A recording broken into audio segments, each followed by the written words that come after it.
$200,000 your first year. Sounds amazing, right?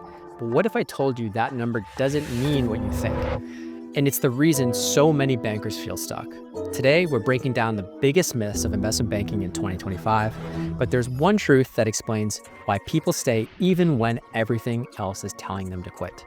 I'm Patrick Curtis.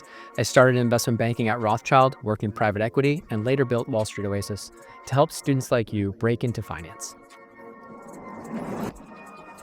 On paper, analysts make around $200,000 in their first year out of school. That sounds life-changing, but here's what I've seen. After rent, taxes, and a lifestyle that comes with no free time, it doesn't feel like real wealth. The real payoff doesn't come until a VP or MD, when compensation can cross the $1 million a year mark. And most don't make it that far. So the question is, if money isn't as life-changing as people think, what actually keeps people in banking? We'll come back to that.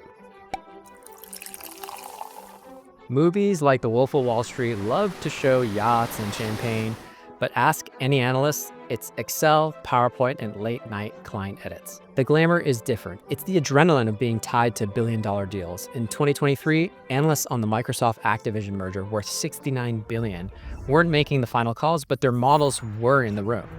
That exposure is addictive. But adrenaline has also a dark side, and it shows up in the hours. Our own internal surveys still show 75 to 90-hour work weeks at some of the top firms, some weeks even over 100. Compared to a decade ago, things have improved slightly.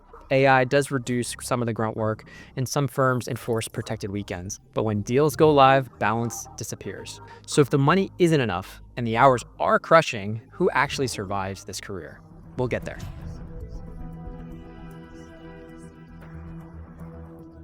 A lot of students believe only Ivy League math prodigies make it in. It's my quant. Your what? My quantitative. You want a national math competition? That's just not true. I've seen philosophy majors, athletes, musicians break into top banks. What mattered wasn't perfect grades or even being a genius, it was resilience. One MD recently put it best. I can teach someone Excel in 2 weeks.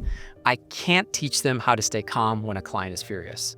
So if it's not about genius, how do people actually get in? That's the next myth.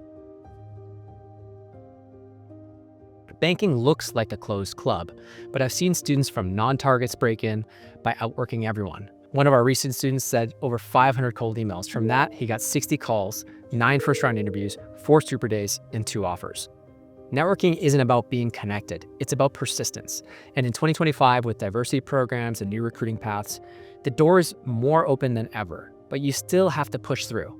But this all still doesn't answer the biggest question. If the money, hours, and glamour aren't what people think, what's the real reason they stay? The biggest myth is that investment banking is about money, prestige, or power. The reality, it's a training ground, a pressure cooker that forces people to grow more in 2 years than most do in 10. And that's the real payoff. That's why people stay.